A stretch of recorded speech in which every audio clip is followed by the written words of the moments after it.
know we need this COVID vaccine and other COVID treatments. We know they probably are somewhere in the pipe. How do we make sure that we don't land on a planet where half of the 7 billion of the people on this planet will have a vaccine and the other half will not have one? This necessitates a major effort in international cooperation. We will be discussing this. We will be pushing the vaccine envelope further. We will also discuss about the ecological transition. We have the first big World Congress of Development Banks, and the main theme will be how to align the finance for development into a greener agenda.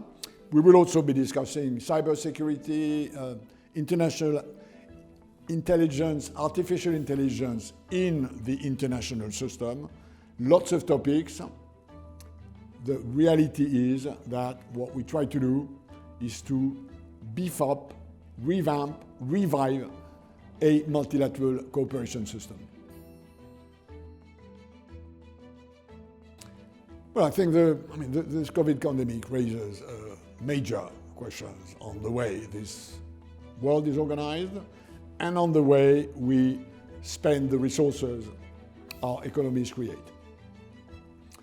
I think the main lesson for me, watching the planet as a whole, is that we have to invest much more resources in the future in trying to prevent this sort of pandemic.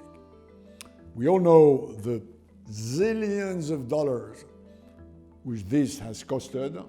Had we invested 1 or 2% of these zillions in trying to prevent such a pandemic, and notably in working more on this issue of contact, I think this is the lesson number one long term. And this should be done globally. This is not something which one country can do by itself. Now, then, of course, we have to look at the short-term impact of this. Big sanitary crisis, big economic crisis, a lot of loss of growth, and a lot of damage in economic and social systems.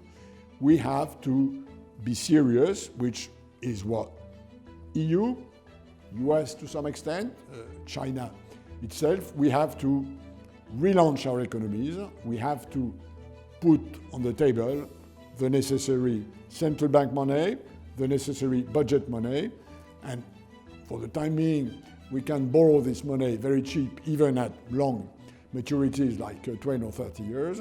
So we have to put the money on the table so that our economies rebound, even if this rebound will take different shapes.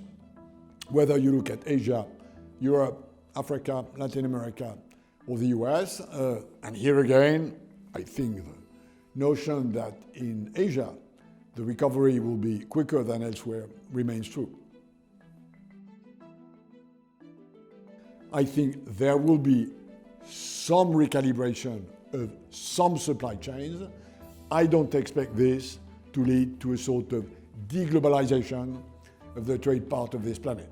Not least for a simple reason, which is that the reason these supply chains proliferated, this sort of multi-localization of productions of goods and services, is because it's cheaper.